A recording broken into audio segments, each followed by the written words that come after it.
Hva gjør du, Erik?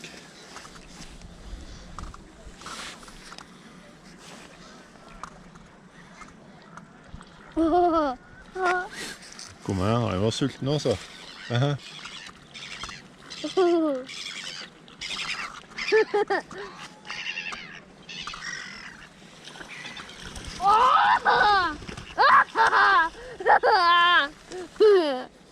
Var det gøy? Ja. Hvor er anden? Ja, det var Anna der. Matet litt mer. Der kommer en til. Ja, gi en litt mat da. Nå kommer han, vet du. Nå mater du. Der! Nå kommer han! Nå kommer han, ja. Der kommer han.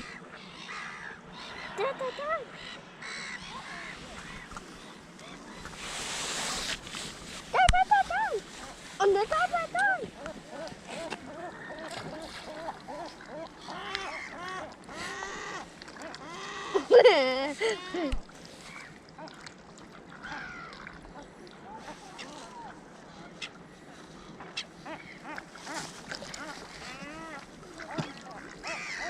Og der.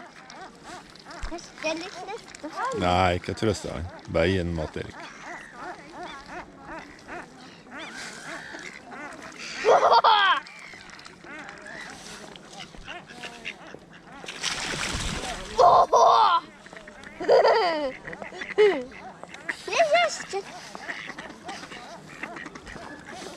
Kjem gåsa også. Den store fuglen der i gåsa.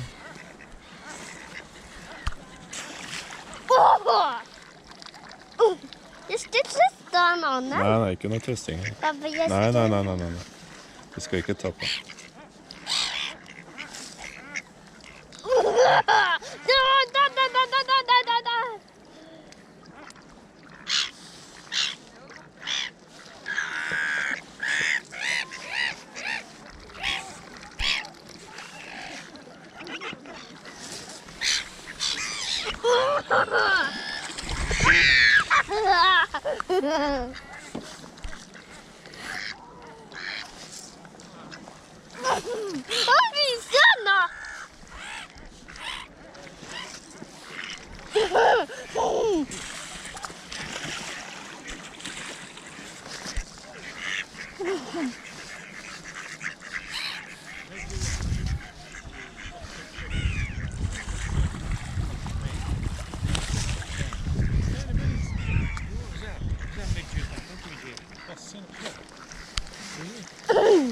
Ja, kom an.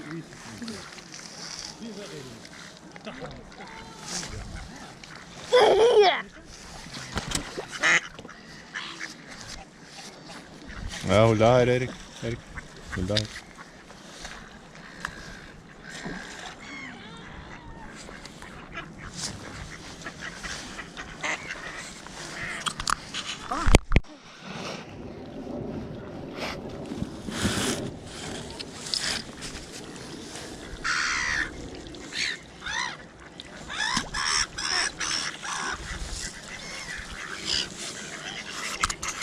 Nei, det er på.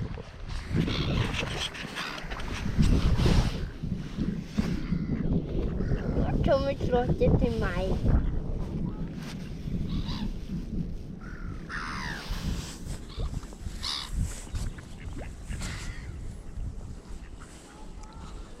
Nå klasset den. Der skjønner jeg. Har vi gjester så? Timer kan vi. Nei, pappa sier.